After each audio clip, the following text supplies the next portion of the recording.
കണ്ണൂർ കിച്ചണിലേക്ക് നിങ്ങൾക്കെല്ലാവർക്കും സ്വാഗതം. ഇന്ന് നല്ലൊരു എരിപ്പൊരി ചിക്കൻ റോസ്റ്റാണ് തയ്യാറാക്കുന്നത്. നല്ല സ്പൈസി ആയിട്ടുള്ള ഒരു ചിക്കൻ റോസ്റ്റാണ്. നിങ്ങൾക്ക് ഇത്രയും എരിവ് വേണ്ടാന്നുണ്ടെങ്കിൽ നമ്മളിതിൽ ചേർക്കുന്ന മുളകിൻ്റെയൊക്കെ അളവങ്ങ് കുറച്ച് കൊടുത്താൽ മതി. എങ്ങനെ ഉണ്ടാക്കിയാലും നല്ല അടിപൊളി ടേസ്റ്റി ആയിട്ടുള്ള ഒരു ചിക്കൻ റോസ്റ്റാണ്. അപ്പോൾ എങ്ങനെയാണ് ഇത് തയ്യാറാക്കിയെടുക്കുന്നത് നമുക്ക് നോക്കാം. അപ്പോൾ നമ്മുടെ ഈ ഒരു എരിപ്പൊരി ചിക്കൻ റോസ്റ്റ് തയ്യാറാക്കാനായിട്ട് ഞാനിവിടെ 1/2 കിലോഗ്രാം ചിക്കനാണ് എടുത്തിരിക്കുന്നത്. എല്ലോട് കൂടിയിട്ടുള്ള ചിക്കനാണ്. എല്ലില്ലാത്ത ചിക്കനാണെങ്കിലും കുഴപ്പമൊന്നുമില്ല. ചിക്കൻ ചെറിയ കഷ്ണങ്ങളായി കട്ട് ചെയ്ത് ക്ലീൻ ചെയ്ത് എടുത്തു വെച്ചിരിക്കുകയാണ്. ആദ്യം നമുക്കിതൊന്ന് മാരിനേറ്റ് ചെയ്തെടുക്കണം. അതിനായിട്ടൊരു 3/4 ടേബിൾ സ്പൂൺ മുളക് പൊടി, പിന്നെ ഒരു 1/2 ടീസ്പൂൺ മഞ്ഞൾപ്പൊടി, ആവശ്യത്തിനുള്ള ഉപ്പ്. ഞാൻ ഏകദേശം 3/4 ടീസ്പൂണോളം ഉപ്പാണ് ഇപ്പോൾ ചേർത്തിരിക്കുന്നത്. പിന്നീട് നമുക്ക് റോസ്റ്റ് തയ്യാറാക്കുന്ന സമയത്ത് ആവശ്യമാണെങ്കിൽ ചേർത്താൽ മതി. എന്നിട്ട് നല്ലതുപോലെ മിക്സ് ചെയ്തതിന് ശേഷം ഇത് നമുക്കിവിടെ അടച്ച് വെക്കാം. എന്നിട്ട് ഒരു അരമണിക്കൂർ വരെ റെസ്റ്റ് ചെയ്യാൻ വേണ്ടിയിട്ട് വെക്കണം. ഈ മസാലയൊക്കെ ഒന്ന് നമ്മുടെ ചിക്കനിൽ പിടിച്ച് കിട്ടണം. അതിനായിട്ട് ഞാനിതിവിടെ അടച്ച് വെച്ചിരിക്കുകയാണ്. അപ്പോൾ ഞാൻ ഓൺലൈനായിട്ട് വാങ്ങിയ കുറച്ച് പാത്രങ്ങൾ നിങ്ങൾക്ക് പരിചയപ്പെടുത്തി തരാം. ഇൻഡസ് വാലിയുടെ സ്റ്റെയിൻലെസ് സ്റ്റീൽ കടായി, പിന്നെ സ്റ്റെയിൻലെസ് സ്റ്റീലിൻ്റെ തന്നെ ഒരു ഫ്രൈയിങ് പാൻ, പിന്നെ ഒരു കാസ്റ്റ് അയൺ കടായി. ഇത്രയാണ് ഞാൻ വാങ്ങിയിട്ടുള്ളത്. ഇൻഡസ് വാലിയുടെ പ്രൊഡക്റ്റ് നിങ്ങൾക്കൊക്കെ അറിയുണ്ടാവും. ഇതിൽ ഒരു തരത്തിലുള്ള ഹാംഫുൾ ആയിട്ടുള്ള കോട്ടിംഗ് ഒന്നും ഇല്ല. 100% ടോക്സിൻ ഫ്രീ ആയിട്ടുള്ള പാത്രങ്ങളാണ് കേട്ടോ. അതുമാത്രമല്ല നല്ല കട്ടിയുള്ള പാത്രങ്ങളായതുകൊണ്ട് ചൂടായി കഴിഞ്ഞാൽ നമുക്ക് ഫാസ്റ്റായിട്ട് കുക്ക് ചെയ്തെടുക്കാൻ പറ്റും. അതുകൊണ്ട് തന്നെ നമ്മുടെ ഫുഡിലുള്ള ന്യൂട്രിയൻസ് ഒന്നും തന്നെ നഷ്ടപ്പെടുത്താതെ നല്ല ഹെൽത്തി ആയിട്ടുള്ള ഫുഡ് നമുക്ക് കുക്ക് ചെയ്തെടുക്കാൻ സാധിക്കും. പിന്നെ ഇതിൻ്റെ അടിഭാഗം വരുന്നത് 3 ലെയറുകളായിട്ടാണ് കേട്ടോ. അതുകൊണ്ട് തന്നെ അടി നല്ല കട്ടിയാണ്. നമ്മൾ എന്ത് തരം പാചകം ചെയ്യുന്ന സമയത്തും അടിയിൽ കരിഞ്ഞു പിടിക്കുക അങ്ങനെയുള്ള പ്രശ്നങ്ങളൊന്നും വരുന്നില്ല. പിന്നെ ക്ലീൻ ചെയ്തെടുക്കാനും നല്ല ഈസിയാണ്. ഞാൻ വാങ്ങിയിരിക്കുന്നത് 2 സ്റ്റെയിൻലെസ് സ്റ്റീൽ പാത്രങ്ങളാണ്. ഒരു കടായി, ഒരു ഫ്രൈയിങ് പാൻ.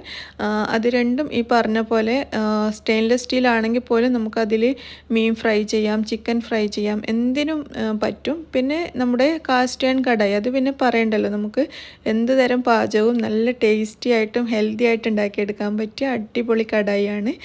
ഞാൻ വാങ്ങിയിരിക്കുന്ന 3 പാത്രങ്ങളും ചെറിയ സൈസാണ് കേട്ടോ. ഒരു 4-5 മെമ്പേഴ്സുള്ള ഫാമിലിക്ക് പറ്റിയിട്ടുള്ള ചെറിയ ചെറിയ പാത്രങ്ങളാണ്. എല്ലാം നല്ല യൂസ്ഫുൾ ആയിട്ടുള്ള പാത്രങ്ങളാണ് കേട്ടോ.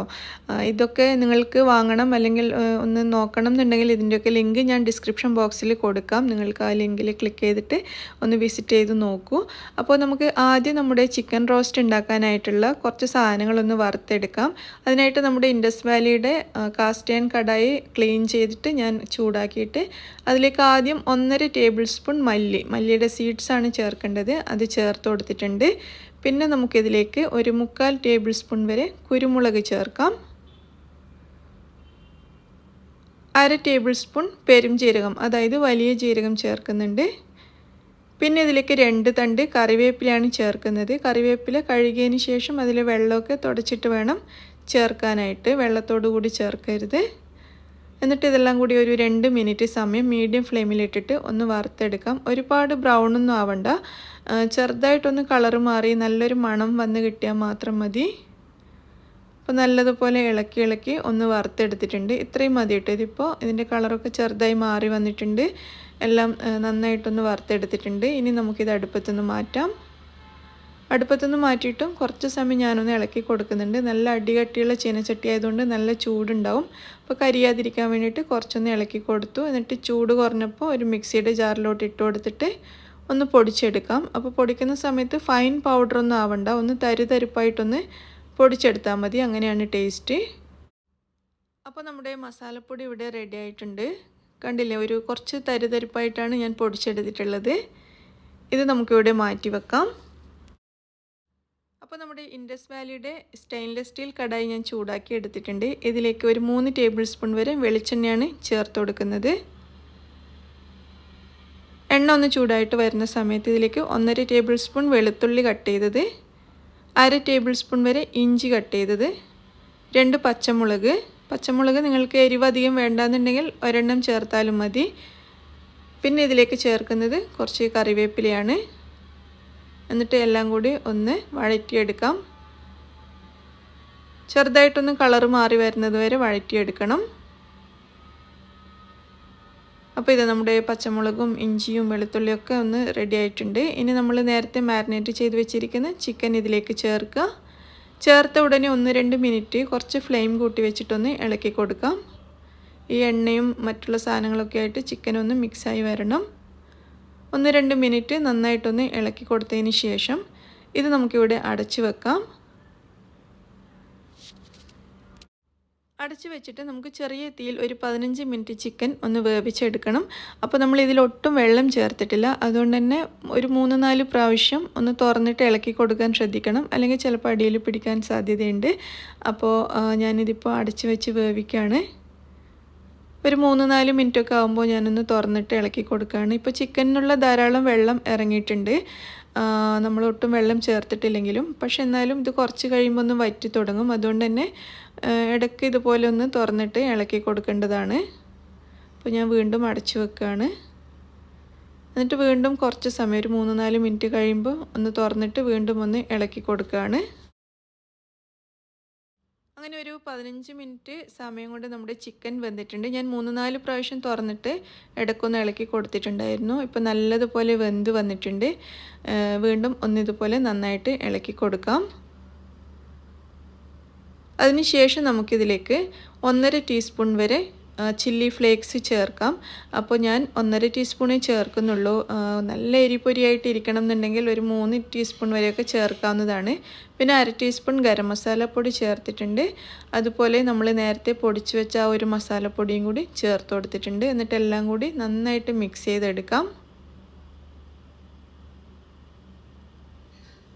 നല്ലതുപോലെ മിക്സ് ചെയ്തെടുത്തിട്ടുണ്ട്. അതിനുശേഷം ഇതിലേക്ക് നമുക്ക് 2 സവാള അരിഞ്ഞത് ചേർത്ത് കൊടുക്കാം. 2 വലിയ സവാളയാണ്. സവാള ചേർത്തിട്ട് നല്ലതുപോലെ ഒന്ന് യോജിപ്പിച്ചെടുക്കണം.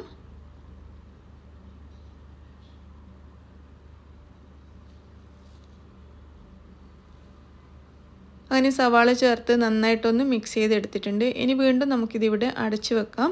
അടച്ചു വെച്ചിട്ട് ഒരു 5 മിനിറ്റ് വരെ ഒന്നുകൂടി വേവിച്ചെടുക്കണം. ചെറിയ തീയിൽ വെച്ചാൽ മതി.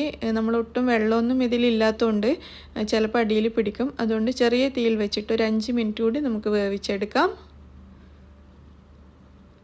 5 മിനിറ്റിന് ശേഷം നമുക്കിത് തുറന്ന് നോക്കാം. അപ്പോൾ ഇതാ നമ്മുടെ ചിക്കൻ റോസ്റ്റ് ഏകദേശം റെഡി ആയിട്ടുണ്ട്. സവാളയൊക്കെ അത്യാവശ്യത്തിന് വെന്തിട്ടുണ്ട്. ഞാൻ ഇതിൽ കുറച്ച് ഉപ്പ് ചേർക്കുന്നുണ്ട് കേട്ടോ. ഉപ്പ് കുറവായിരുന്നു. അതുകൊണ്ട് കുറച്ചുകൂടി ഉപ്പ് ചേർത്തിട്ട് വീണ്ടും ഒന്ന് മിക്സ് ചെയ്തെടുക്കാം. അങ്ങനെ നമ്മുടെ നല്ല അടിപൊളിയായിട്ടുള്ള ചിക്കൻ റോസ്റ്റ് തയ്യാറായിട്ടുണ്ട്. ഇനി ഒന്നും തന്നെ ഇതിൽ ചേർക്കാനില്ല. നമ്മുടെ റോസ്റ്റ് റെഡി ആയി കഴിഞ്ഞു. നല്ലതുപോലെ ഒന്ന് ഇളക്കിയതിന് ശേഷം നമുക്കിത് അടുപ്പത്തുനിന്ന് മാറ്റാം. അപ്പോൾ നല്ല എരിപൊരിയായിട്ട് ഇരിക്കാൻ വേണ്ടി ഞാൻ മുകളിൽ വീണ്ടും കുറച്ച് ചില്ലി ഫ്ലേക്സ് ഇട്ട് കൊടുത്തിട്ടുണ്ട്. അതുപോലെ കുറച്ച് പച്ചമുളക് അരിഞ്ഞതും കറിവേപ്പില അരിഞ്ഞതും കൂടി ഇട്ട് കൊടുത്തിട്ടുണ്ട് കേട്ടോ.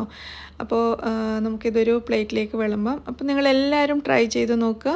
ചപ്പാത്തിക്കും പൊറോട്ടയ്ക്കും ഒക്കെ പറ്റിയിട്ടുള്ള അടിപൊളി എരിപൊരി ചിക്കൻ റോസ്റ്റാണ്.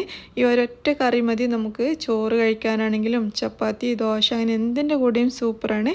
എല്ലാവരും ട്രൈ ചെയ്ത് നോക്കുക. ഇന്നത്തെ വീഡിയോ നിങ്ങൾക്ക് എല്ലാവർക്കും ഇഷ്ടമായി എന്ന് വിചാരിക്കുന്നു. Thank you.